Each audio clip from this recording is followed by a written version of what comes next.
Hey freaks, what's going on? Welcome to Photography Stories, Chapter 2, Learning from the Masters. Today, Dani Diamond. That's right, the Dani Diamond, famous fashion and portrait photographer from New York City. I've been following his work for quite a while, and I recently purchased one of his tutorials on proedu.com, and it's time to put his technique into action to see if I can improve my portrait photography skills. So I'm quite excited for this one. He is what you could call a natural light photographer. Actually, no. He uses mostly natural light. Sometimes he uses a reflector, but mostly natural light. Now, do you want to call him a natural light photographer? I don't know. There's this discussion online or amongst photographers, when it comes to natural light versus artificial light. I think it's silly. First of all, is the image that you produce a good image? Well, then nobody gives a whether you use artificial light or natural light. And then there's the argument that, well, if you are a natural light photographer, I guess you don't know how to work, how to use flashes. And that might be right in some cases, maybe. And there might be various reasons why this particular photographer does not use a flash.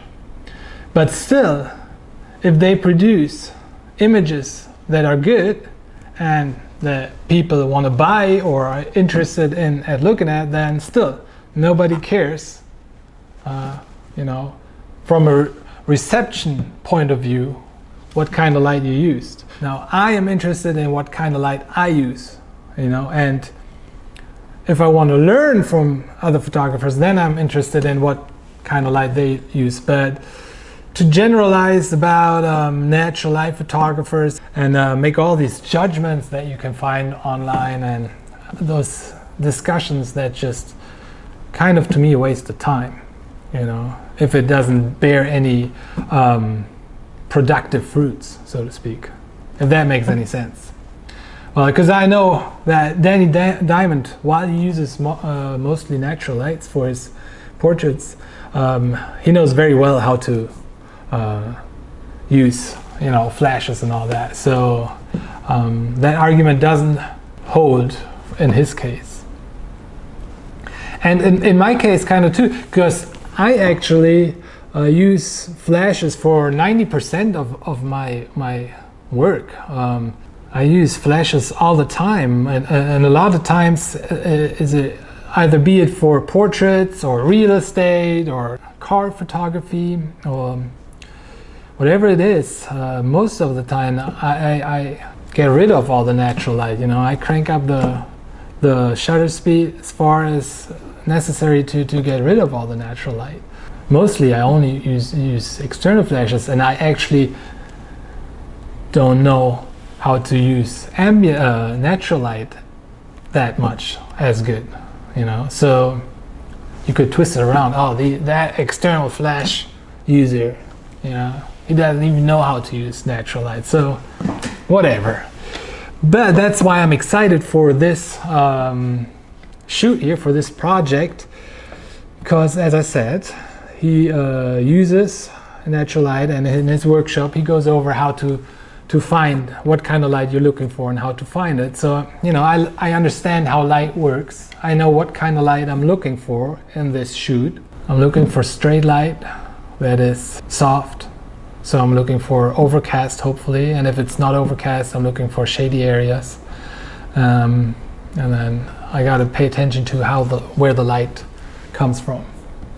So that's the light situation. It's actually very it's liberating and refining, if that's the right word, in the same time.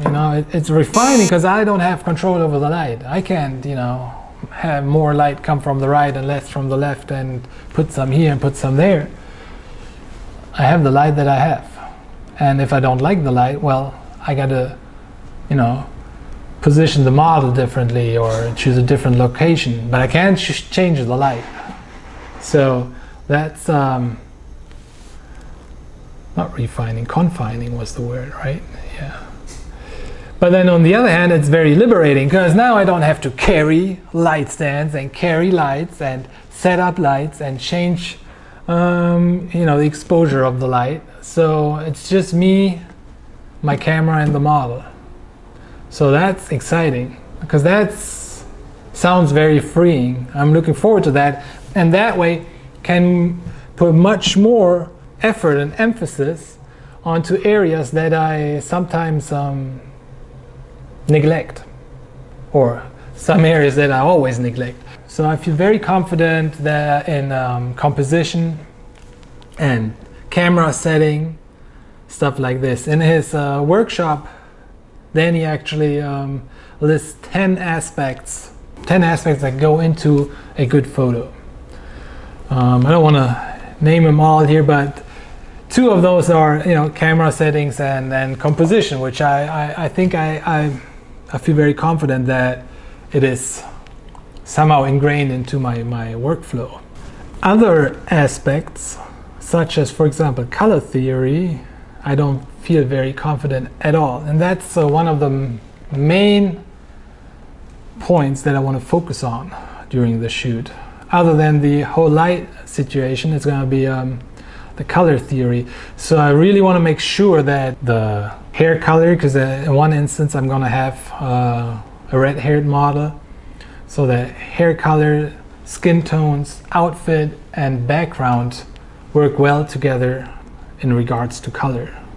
Posing, that's also not like my strongest skill. I'm getting better at it.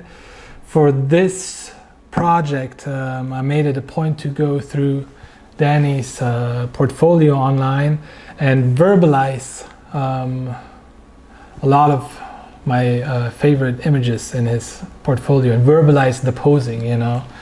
How exactly is the model posing? So yeah, that's what we're going to do. We're going to go downtown Orlando because I want urban, you know, urban backgrounds. Lots of bokeh, or bokeh, whatever you want to call it. Blur out the background, shoot as low as you can, shoot as wide open as I can. I'm going to use 2 lenses. I'll show them real quick. So now Dani Diamond likes to shoot with a 85mm 1.2 lens. I don't have that. I have 50mm. What is it? Let me see. Where does it say it? 1.8. Okay. Well, it's 1.8. But so I can open up to 1.8 at 50mm, and this is the 70 to 200, so I can imitate the 85mm, but it's a 2.8, so I can't go to open it up super wide, but I'm going to try both. Shoot, I could go to 90mm and then shoot at 2.8. That should, I think, increase the bokeh a little bit and maybe imitate the bokeh of an 85 1.2, I don't know. But those 2, I'm going to use those 2 lenses. It'll be fine. It will look just good. This is a beautiful lens. This is going to produce beautiful images. You know, $2,000 or $1,800, $100. Crazy, huh? I'm going to use my most expensive and my cheapest lens.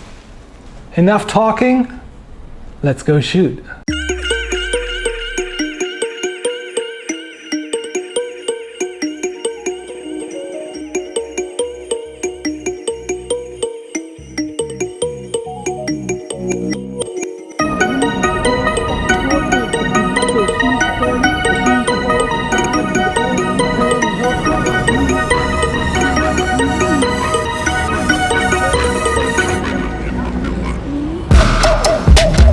Look up there in the... Bring your right shoulder up a little.